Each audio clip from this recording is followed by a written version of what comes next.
Welcome back, everybody, to another episode of the Workplace Wonder. Can I just say that that felt like the most professional voice introduction I've done thus far?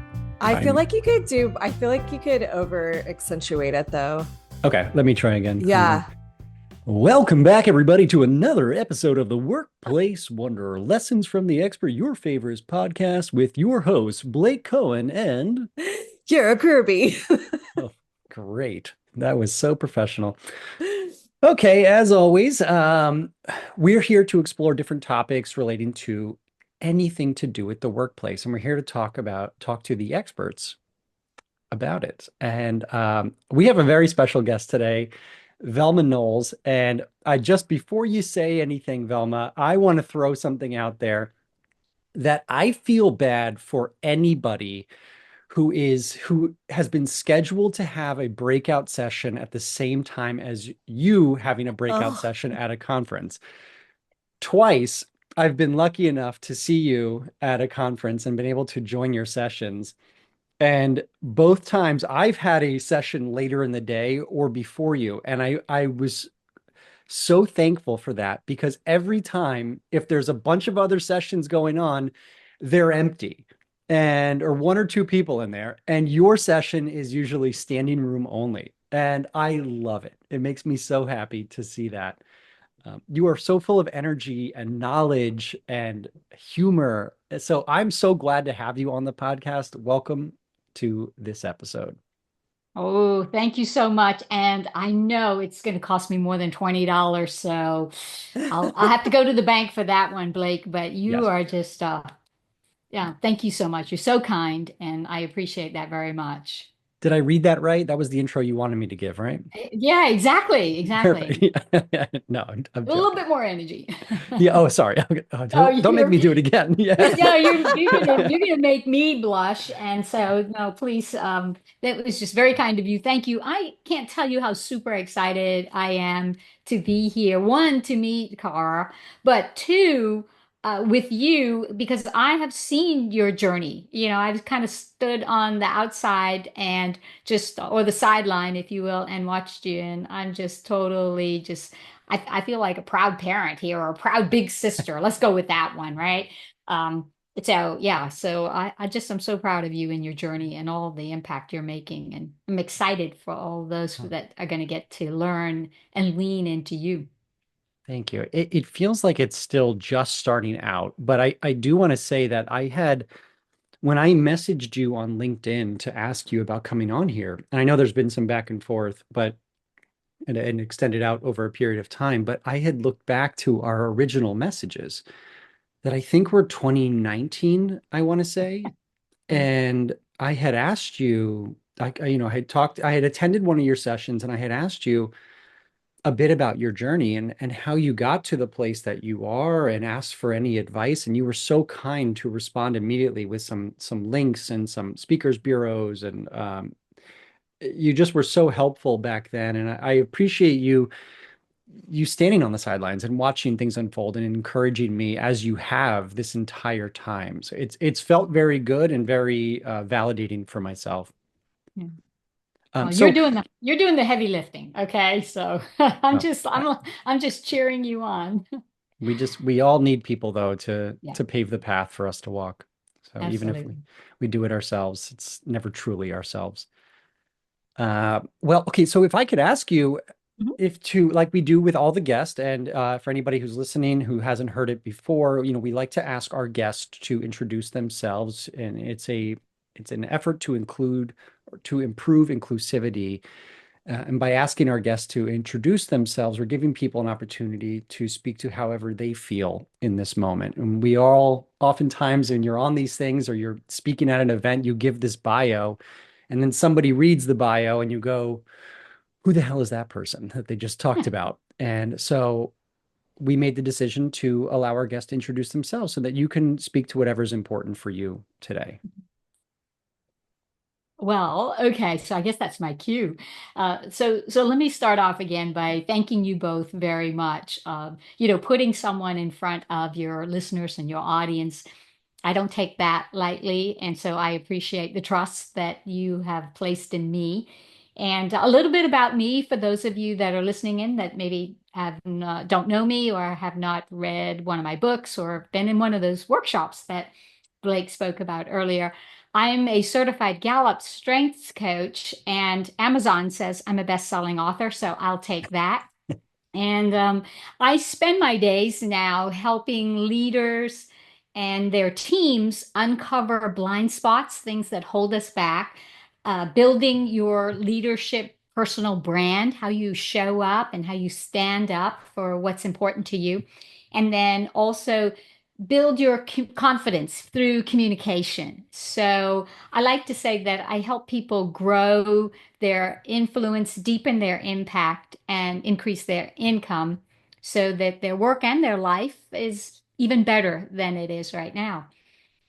Whether I'm speaking, coaching, or training, my focus is always in three spaces: leadership, self-leadership, communication, and then personal branding, of course. On a personal note, I'm originally from the beautiful islands of the Bahamas. So if you hear a little island warmth in there or some Bahamian dialect in my voice, just know that's why. And when I am not doing work with valuable leaders and strong teams, you'll likely find me out photographing birds. I'm a big bird watcher, a cool bird watcher, not a nerd bird watcher. Thank you for that Enjoy bike distinction. riding, so I'm a huge bike rider. And then I pretend I like to exercise, which I know totally counts. So that's just a little bit about me. And thank you both again. Thank you. Thank you for coming on. So you mentioned you're an author of books. How many books have you written? Well, I shamefully promote these two right here, The Valuable Leader, and then the latest is The Valuable Leader Communicates. So there's two in that series. And then I have co-authored two other books with several other leadership authors. One is called Voices for Leadership, and then the other is Living Beyond Purpose, Stories that Hmm. Inspire. So. Wow. That's Okay. amazing. Thank you. Yeah. I would never consider myself a writer. I have learned that what a true author is versus a writer. And so I'm thankful for those that help me between the British English of the islands and the American English here in the US. Um, so you're a certified Gallup strength coach. Right. And Yes. for those who don't know, do you mind explaining what that is? Sure. Yeah. So Clifton, um, you know, Don Clifton is the originator of the Gallup Strengths Organization. And Gallup is about finding out what's right with you and helping you tap into those talents versus a number of either personality or assessments, if you will, focus on finding out what's wrong with you and how to tweak that or fix it. Gallup focuses on what's right with you, whether your natural talents that you are born with and how you show up best. Because when we operate from the things that we're really strong in, it's a muscle that we can make even stronger. And you'll see people will be happier at work, their engagement goes up, productivity. If you do something you love, right, that you're really good at, you're more productive. Collaboration increases. And so Gallup is really about helping the workplace tap into the things that people do really well, and then leveraging those strengths, if you will, to not only grow the organization, but better serve the customers or members, their audience. I had just recently, so I start an internship over the summer, and as a lot of people know, as I'm in school right now, so part of the requirement is for internships or practicums, and so I start one over the summer with Mass General up in Uh-huh. Boston, and part of the orientation process was having me actually take the Clifton Strength Assessment, and I hadn't done it in years, Right. and it was interesting to see how little the results changed. Some of that is Yeah. just so deeply ingrained Wait, in Blake, us. what are you? And Velma, I want to know your strengths as well. So Well, Blake. I can tell you it is, let's see, I'm a learner. Mhm. Learner's number one, two's belief, three's developer, four is responsibility, and five is empathy. Okay. Those were the top five. That Okay. tracks. That makes sense. Yeah, you could see that in you. How about you, Cara? Come on. Have you been? I don't know the other ones. I just know my top one is like the woo one. That's what I always get. Yeah. The woo. Yeah, I'm a woo. Woo. It's like those What? that they just can bring people, just bring people along. You just woo them like, woo, excitement. Okay. I feel like that tracks for you as well, Kara. That Yeah, no, totally makes sense. I'm definitely a woo. I think Yeah. like the older I get, I'm less a woo, but yeah, but I know I have it. I've always had it. I'm You're always like, wooish. hey, I'm wooish now. Yeah. Yeah. Whoosh. Yeah. Yeah. No, I love that. So, my top five. So, learner is in the top 10, but in the top five, of course, communication is in there. I won't give them to you in order because I like to shake things up. Mm. But Oh. communication is in there. Competition is in there. Achiever, strategic, command, which if you, as you dig into it, command is actually 1% of the population that have taken the strengths assessment have command in their top five. So Wow. it's a very rare strength that surfaces one of those talents. And of course, deliberative. I'm very, deliberative in my thinking and my actions. So. Okay. Deliberative was towards the bottom of my strengths. Self-discipline was on mine. Yeah, totally. Which But is funny because you'd think those are some overlap there in being right, but deliberative it and having shows self-discipline. up. Right, I'm sorry. Go ahead. No, I just was saying that it seems like there's probably some overlap though in those definitions of being deliberative and having self-discipline. But Yes, it's an interesting way that it defines all of them. And when you read the yes. definitions on the actual report, it makes a lot of sense. Yeah. In fact, self-discipline will show up in a different way. So being an achiever, I'll be self-disciplined to get it done. Or, so they do show up in various strengths or the talents that are there, even though they may don't appear to be like having the same definition. So. When we discuss this, so based on how you described it as well, and you being a certified in this, so I'm assuming it informs your coaching practice, and you're focusing much more on people's strengths and emphasizing them versus trying to improve their weaknesses. Right. And so in the coaching process, it's really, I've nailed it down and my framework is a three-step process, which is really simple. And the first thing in any one of us is you have to have self-awareness. And that's about removing blind spots. You can't see the picture if you're in the frame. And so having that self-awareness is the beginning stage. And so we spend time with the instrument, the assessment of understanding what your strengths are and that your natural born abilities that sometimes we just discard. We're like, oh yeah, anybody can do that. And it's not true. Not everyone can woo, everyone doesn't have that as a natural talent. And so we spend time in self-awareness. And then the second stage we move into is self-acceptance because I'll give myself as an example. When I was getting certified, there were 36 others in the room. And we had these tent cards with our name and then it had our strengths on it. And, people went around, we were looking and people wanted to know, oh yeah, I'm a learner too. And you were trying to find common ground. And we didn't know each other as, individuals coming in the room. So we were all trying to find something. And I was really embarrassed that I had command on my top five. And I was looking around the room and there were 36 other individuals. We were in the Southwest Airlines headquarters in Texas. And there was no one else in that room with command. And I thought, I knew I was right. I shouldn't accept this strength. There's something wrong with this because I didn't want to be that one. And I looked at it through a very negative lens. And the great thing during that training was that that instructor helped me and helped others because she knew she's like, okay, so who has learner? And people were raising hand, who has command? And I'm like, I really race it fast and quick down. And she says, Velma, we know. And she said, and she said, why are you hesitant to share? And I was like, quite honestly, I'm embarrassed because it sounds like you want to have control. And she Hmm. Mm, said, that's really a myth and it's a misguided view about that talent.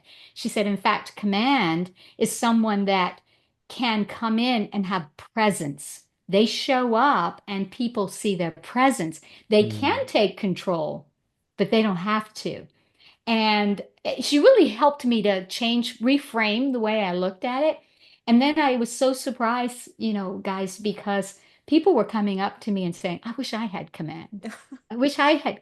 And so usually when anyone takes the assessment, there's one that you might struggle with and say, I don't know if I want to self-accept that. And so that self-acceptance, you know, name it and claim it, and then you name your strength, you claim it, and then you aim it in the direction to help you move forward and help others move forward.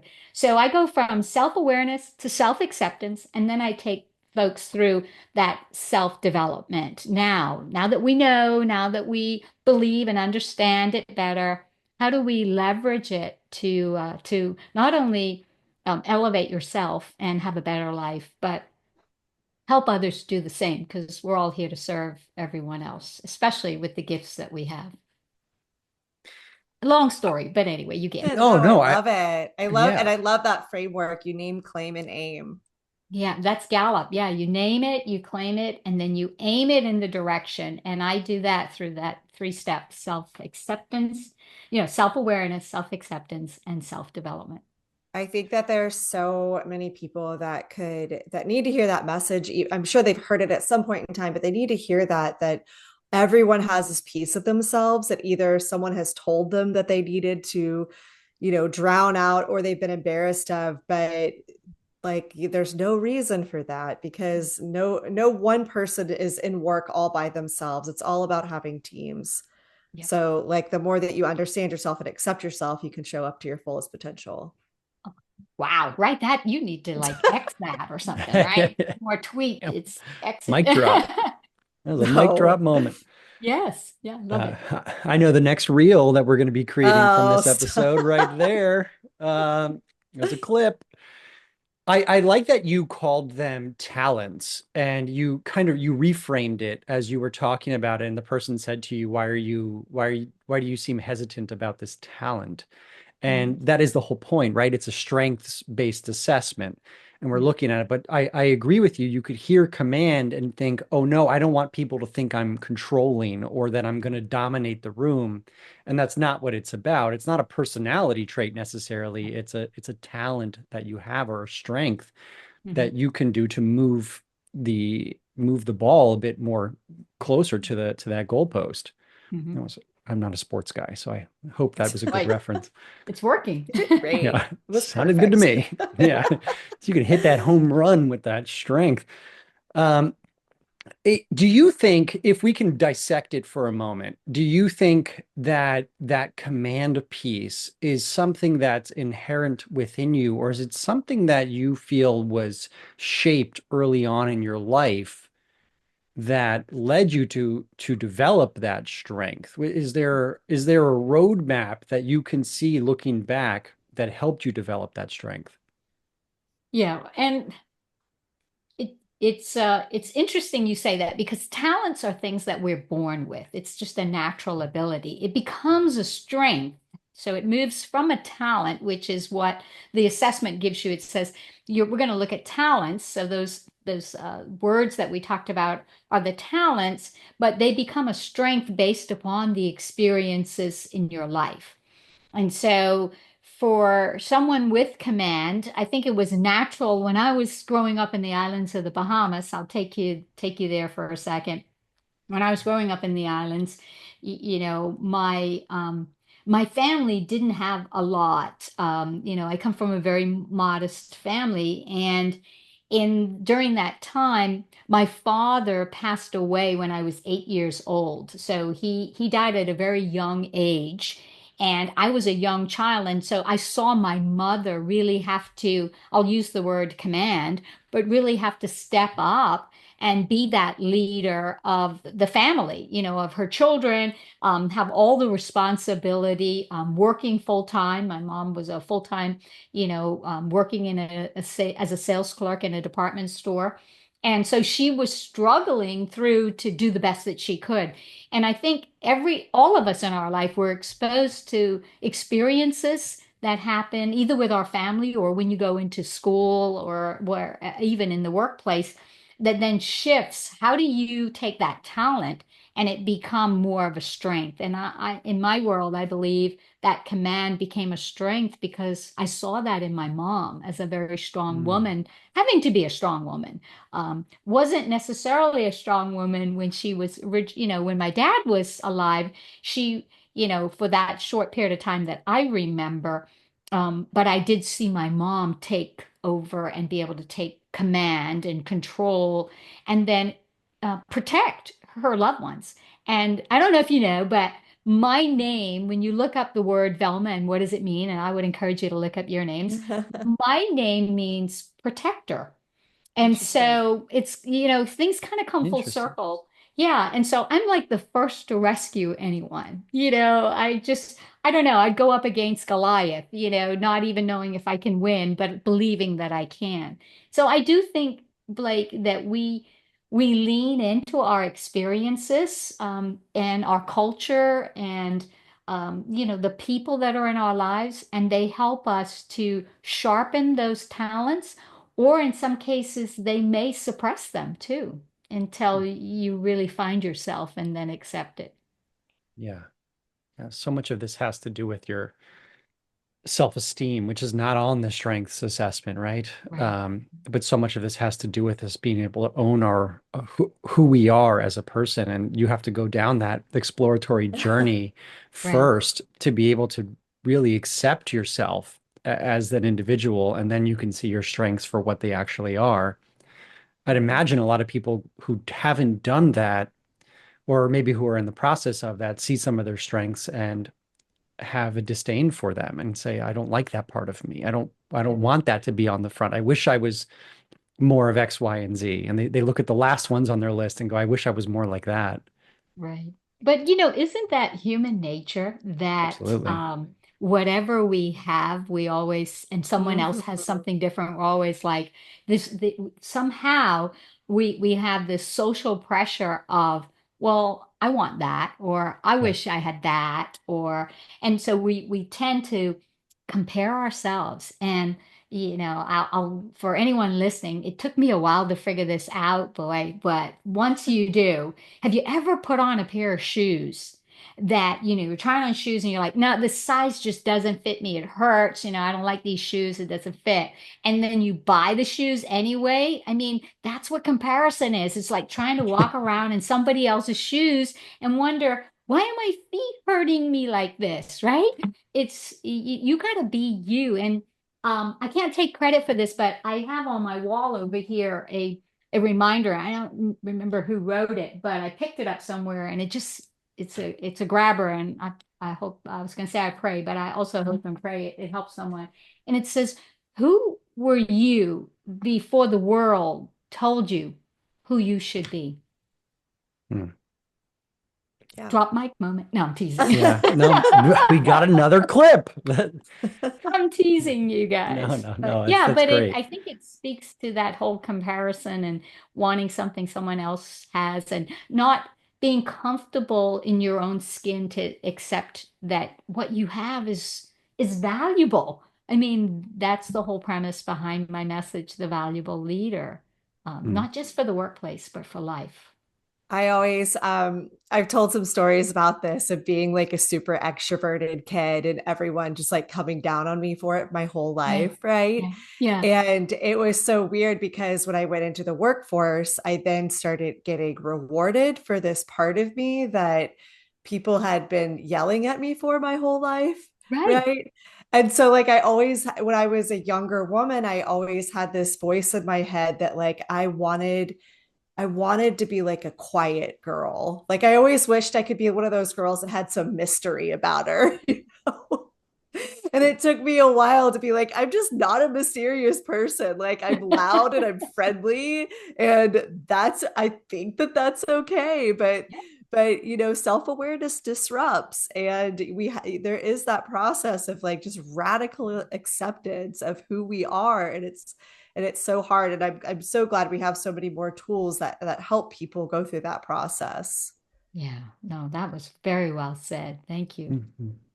If there's any positive aspects to social media, is that I think it's teaching Mm, us to celebrate what makes each of us unique. And maybe the pendulum has swung too far, where people are trying I too don't hard think to so. individuate. No, but maybe it has, maybe it hasn't. But I think one beautiful part of it is that we are learning to celebrate differences, and which is Hmm. giving people the nod and okay, the wink that, hey, you can be yourself, and it's all right, and we're going to accept you for who you are. And in fact, we may actually celebrate you for who Mm. you are. But I do think a lot of our childhood messages, or during those awkward developmental years Right. where everyone just wants to be uniform and belong, and that's Yeah. all that is going on developmentally, is that we just want to feel a part of. We do tend to conform Mhm. to what we perceive or think is going to be the most accepted Yeah. personality approach to life. And I don't know what it was, Kara, just when you were saying that, and then I was thinking, Velma, with that quote that you read, that I don't get emotional easy. And I was feeling my eyes well up because I'm just thinking, uh, maybe it's just like a full circle moment, or oh God, I think I'm doing too much homework this week. I'm all over the place. Um, I think it's something that being able to speak about laughter and playfulness and joyfulness and lightheartedness in the workplace is me talking to my kid, the kid inside Yeah. myself who was told no one's going to take you seriously. Stop joking around. Sit down. Shut up. We don't want to hear from you anymore. Being punished for goofing around too much. And I think as much as I do believe in the philosophy is going to help people if they become more lighthearted and less serious at work, Right. not to be confused with not taking their work seriously, but taking themselves less seriously. I believe in that, but I think ultimately at the very basic level is I'm speaking to myself, and I'm speaking to the person that is not influenced by what the world told me should be. And Mhm. I think maybe that's where some of those emotions are coming up. Yeah. Oh, that's beautiful. Sorry, it was like a self-therapy session there for a second. Sorry Oh, about that. that's okay. We have That's what we're Kleenex here for. somewhere. Yeah, Velma, yeah. I have a question for you. I let me try to get this out the right way. So I feel like right now, the pendulum has swung back where people are stuck. They feel like they're very trapped in their roles, Mhm. right? So they might be in jobs that don't really honor their strengths, or they're not able to use them every day, which we all know here from studying the world of work can be a soul crushing experience. Right. What advice do you give to someone who is in a job where they can't really use their strengths, but they also have to keep supporting their family and keep a roof above their head? Like, they're not in a position where they can, we would probably give the advice to like go find something else where you could use your strengths, but Mhm. they're not able to at that moment. Like, what kind of advice do you give people in that tricky situation? Yeah, and it so happens, right? We grow up and sometimes we fall into roles or companies where it's great pay or it's, an opportunity you didn't think would ever come your way. And and you're like, how come I'm so miserable? And it's not that because you're not doing great work or because you're not even capable of doing the work. It's because your natural talents aren't being tapped.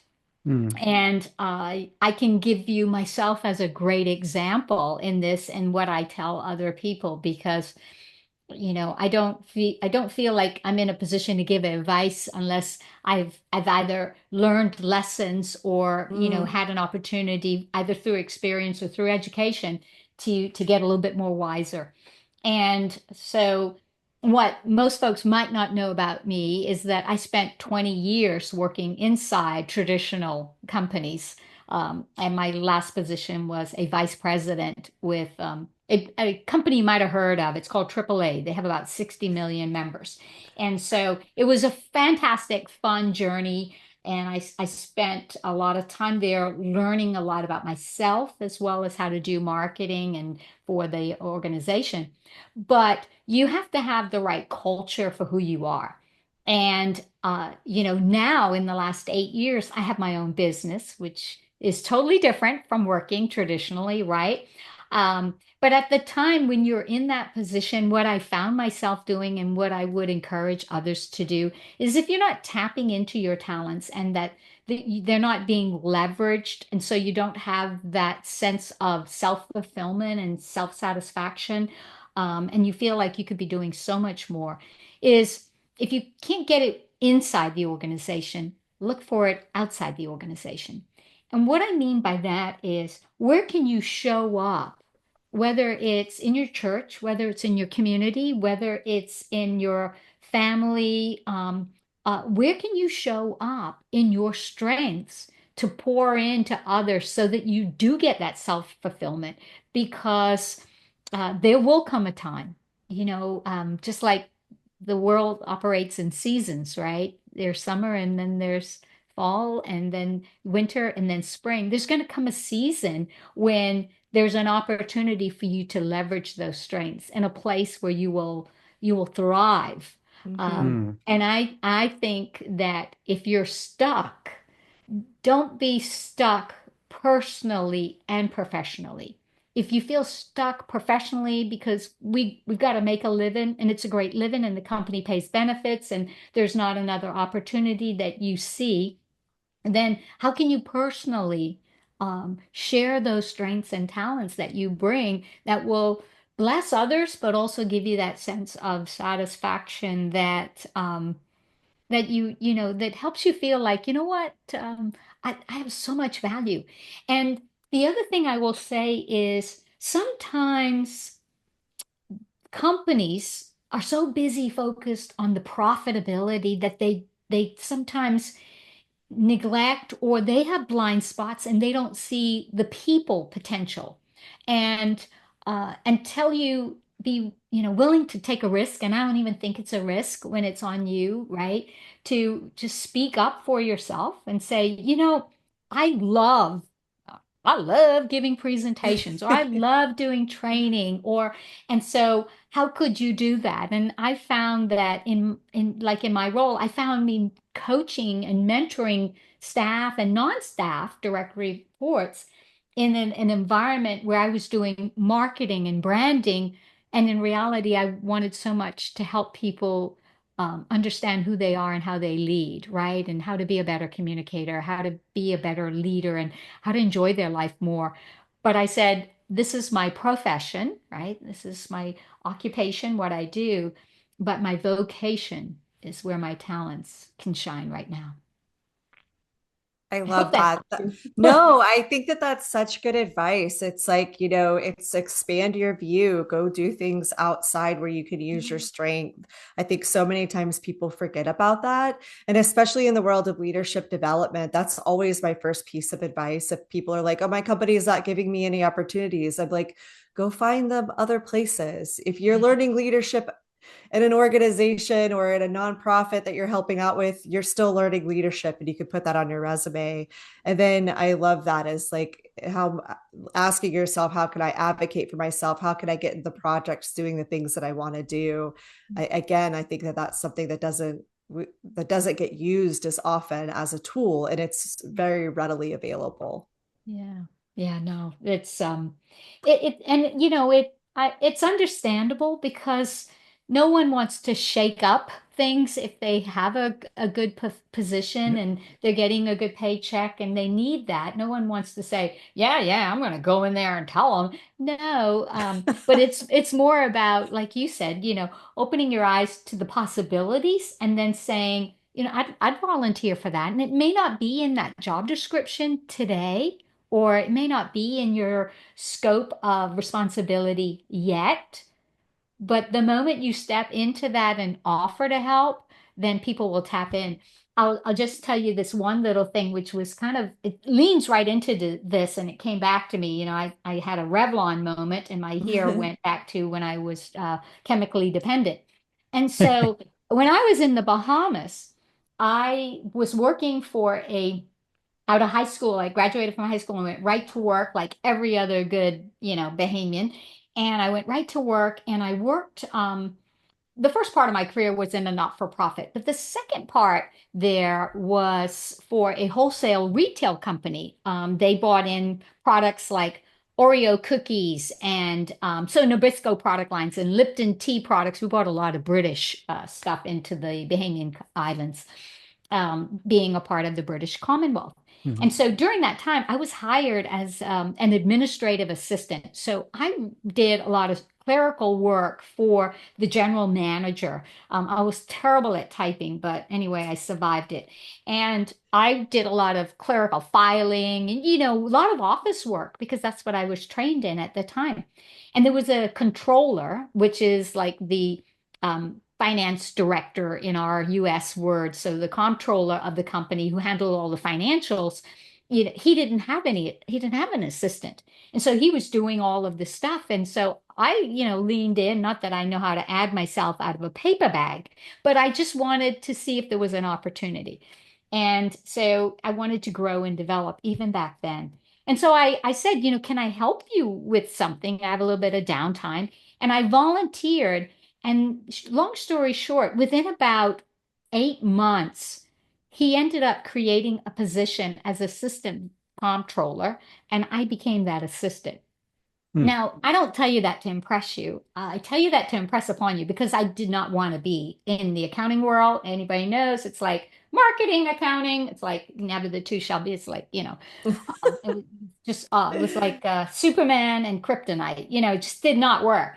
But I was able to do certain things in that role, and it was an opportunity for a promotion and for more, a higher paycheck. And it helped me realize this lesson I learned, and that is that the best person that you could speak for is you. Mhm. And if you can't speak for yourself, it's how can you speak for someone else? It's like, how do you give someone something that you don't have?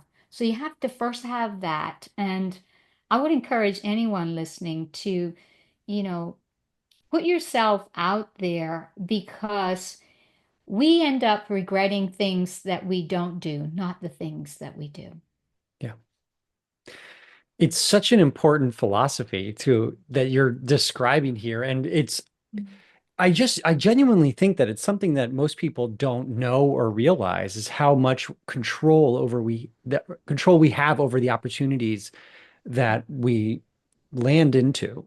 And I think um, if people could understand that idea that sometimes you don't have to have a specific job description telling you exactly what to do. You can start volunteering or start creating the role that you want at work slowly, quickly. And it doesn't have to be this big dramatic thing of going, well, my strengths are this, so I'm going to focus on this and that's going to fulfill me at work. It's just allowing your heart to lead you a bit while you're at your job and start doing some extra work, which I don't know any boss or manager is going to turn you down for some extra work for free, and then see where it takes you. But you can create that sense of fulfillment for yourself at work, even if the role's job description doesn't exactly describe what you're trying to do. And I think that that's a really important point that people, I really hope that they hear that, is that their job doesn't have to define who they are. Their job's description doesn't have to define who they are. They can find ways to pull in who they are into their job or into their extracurricular activities outside of their job as well. Mhm. Oh, that was beautiful. I need a And clip too. I needed my own clip. You guys both had one. I also think that when we're in jobs, just like you were in that comptroller job, and like realizing what takes your energy away is such Mhm. a gift Mhm. because work, I remember I had this moment whenever I was younger where there was this guy. I think I've already talked about this before, but like there was this guy I was working with, and he was like, work should be fun. And Yeah. I had heard this message my entire life that like work should be hard and you should hate it, and like Mm. it's what you do to get paid. Like that was in my mind of what work should be. And this guy was such a like I didn't listen to anything else he said. Like no other wisdom came out of this guy. Like I don't even want to think about him right now because he was so obnoxious. But he did shift that in me of like, oh my God, like I can have fun at work. Now I need to start paying attention to what is fun for me versus what is not fun. And I can still do the things that are not fun, but if I can understand that about myself, it can serve as a compass, because then Mm. that also allows me to put all like my energy in places where I know it's going to be like 10x versus it's going to be 1x. Mhm. Yeah. Oh. Fun at work just sounds disgusting to Fun at me, work. but Oh, you have a anyway, fun at work. Right. But anyway, work can be fun. I mean, yeah, if you're doing the things you like to do and you're really good at, work should Yeah. be fun. It shouldn't Yeah. be such a weird concept. yeah. Actually, even life, I mean, you should look for the fun in it. And when I do training, I I really focus on if we're not having fun in this room, something's wrong because Yes. we should Yes, be Yeah. Velma. learning. Yeah, and it sticks when you have fun. So yeah, I'm ready to throw confetti, man. Where's the confetti Where's the here, confetti, Blake? Blake? I got confetti. I got the clown nose right here. We're ready to There you go. go. Right. You know what? It's funny is that I'm finding this, the more people I'm speaking to about this topic. And I Yeah. also love, by the way, that we never even got to the main topic we were supposed to be discussing. I it Uh, it doesn't matter, right? This always happens. It's very this classic for this podcast. well, it Uh, was meant. It was meant. yeah, I never believed that there was a mistake in that. So yeah. We should just stop asking people what topic do you want to discuss. Uh, Yeah. so anyway, so the more people I'm speaking to about fun in the workplace, the more I'm realizing that people are getting caught up on the stigma of fun and what their projected definition of fun looks like. And they're thinking of partying is what I'm finding. Mm. Is that right. is the common they're dancing, they're partying, they're laughing loudly and wildly, and they're not realizing that humans have fun in so many different ways. And most of the time, everything that we just described of the partying or the dancing, all of that is actually those are the vehicles that are bringing us closer to other people. And it's connection with other people that we find the most fun, authentic connection and joy and shared joy with other people. But our mind has to, the brain has to explain that away, which means that it can't just be something as abstract as connection with other people and having joy, a joyful conversation. It's got to be some type of action. So it's got to be dancing, it's got to be partying, it's got to be something. And they're misconstruing what it actually means to have fun. And that's why fun is Yeah. so often rejected in professional Mm. environments, Mm. or at least conversations about fun is rejected. Well, and I think it also goes back to the definition of what society believes that makes you a professional, and that Mhm. fun is supposed to be personal. That's what you do in personal. And I talk about this a lot when I do train and speak, is that when you hire someone to come and work in your organization, in that workplace, you're hiring their whole family. You're not just hiring a person for a position. You're hiring a person with all their stuff, because they've got kids at home, or they've, got parents, or that they've got someone that's sick, or they have a challenge. And so just kind of understanding that people come with everything, and a part of that everything needs to be some fun. Mm. Yeah. Yeah, it's not like a part. You just be this person. It's not a separation of church and state.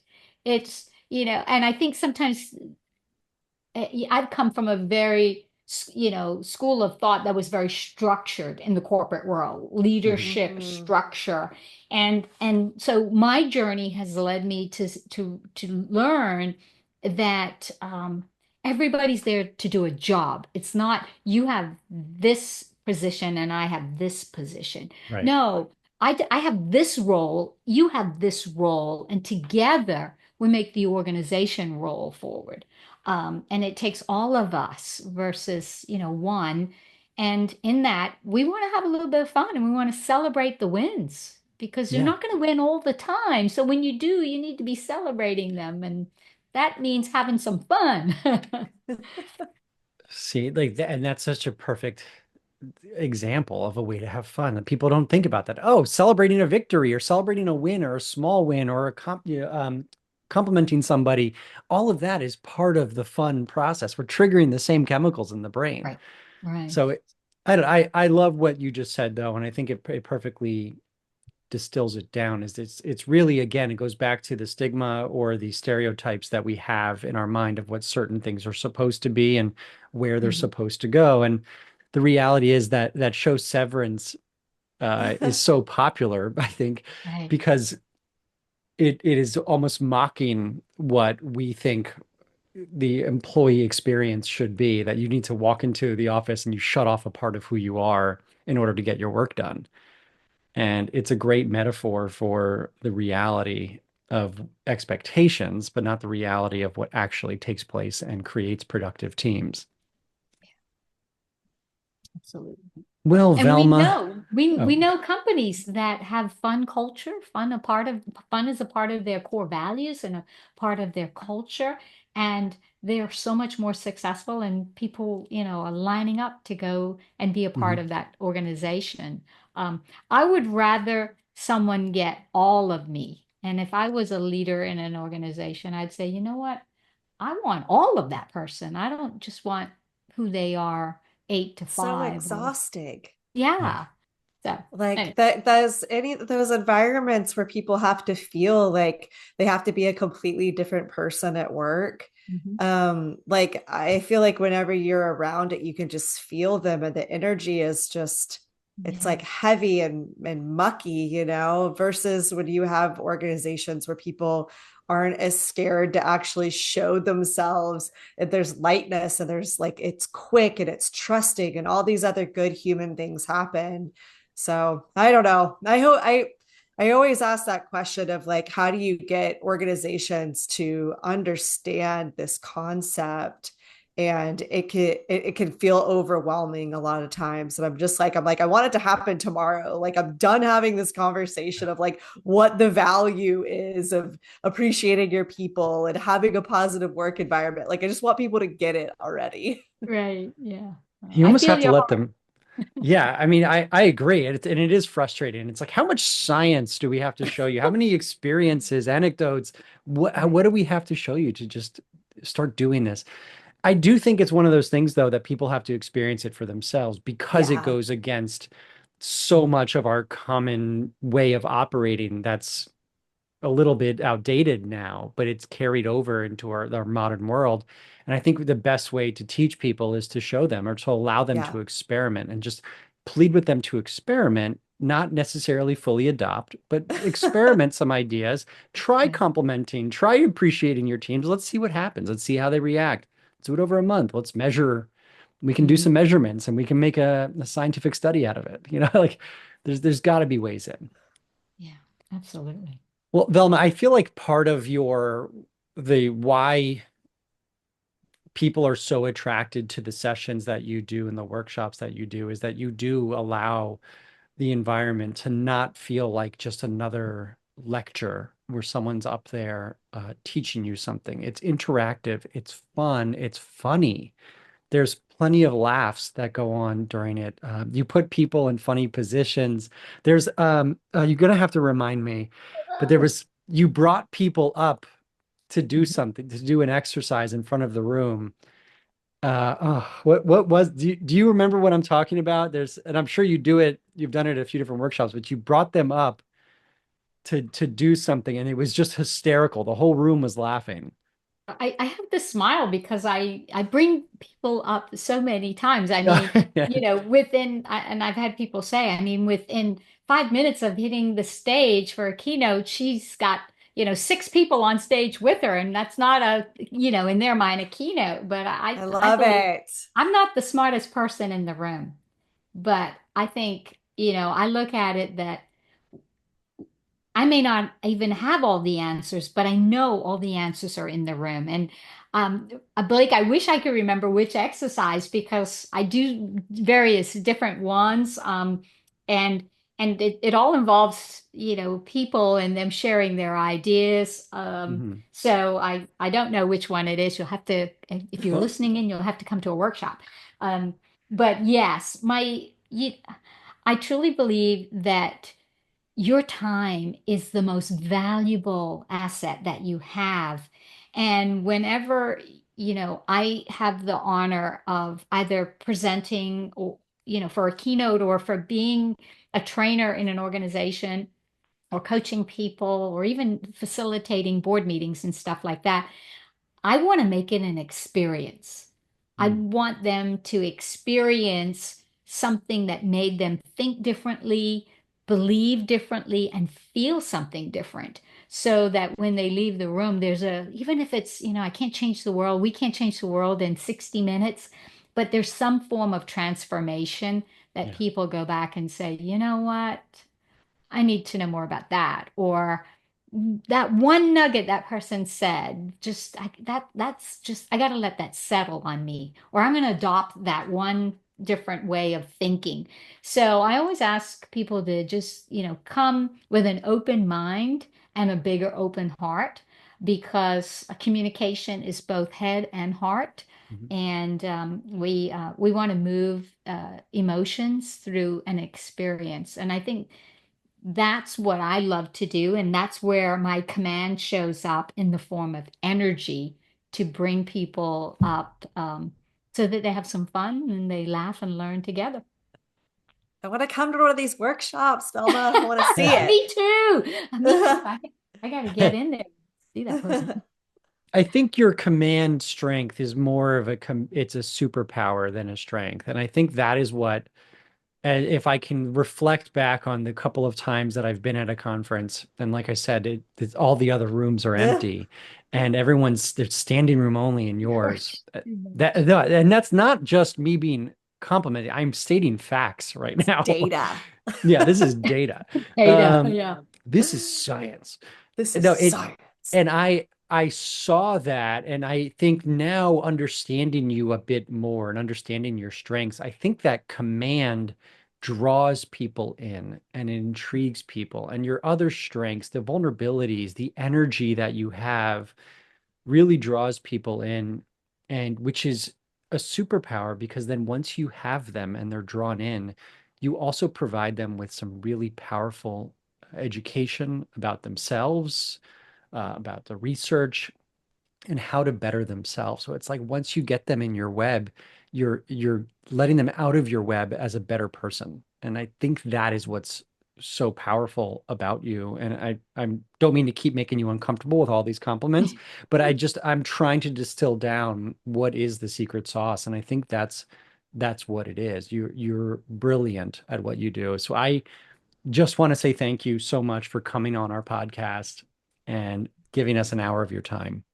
No, thank you. It's really, yeah, I'm very honored to spend some time and to get to talk to you guys. I love what you're doing and your heart for wanting to serve other people. And I think that you are living exactly the same motto that I share here as a reminder to myself, and that is when you focus on yourself, life becomes about success. But when Mm. you learn to focus on others, life becomes about significance. And so I want to leave people better than they were when I first met them. Yeah. Yeah, that's a great driving philosophy. I love it. I Where love can it. people find you if they're interested? Oh, it's so easy. It's velmaknowles.com. So it's my name, velmaknowles.com. And you can also learn about other resources I have on my online platform, which is leaderspathway.com. And that's where leaders go to grow. So there's a lot of free stuff out there. And if, that it can help anyone, go to leaderspathway.com Or if you want to get the behind the scoop on me, it's velmaknowles.com. Either way, they'll both take you there. Perfect. Thank you. Kara, any closing thoughts? I feel like I have a page full of notes here as always. And Velma, it was so nice to meet you and learn from you. So thank you again for coming on. You too. Thank you. You just wooed me right in there. Such a wooer. Such a woo. I know. I love it. Well, please let me know when you're going to drop the podcast. I'd love to share it and help others get the word out about what you're doing as well. Definitely will. And anybody who's listening or watching, check the description below the video or on your podcast app. Wow, that sounded really like I have no idea what I'm doing. Whatever, check the description. You're going to find all the links to everybody who's here talking today. And we hope you enjoyed another episode of the Workplace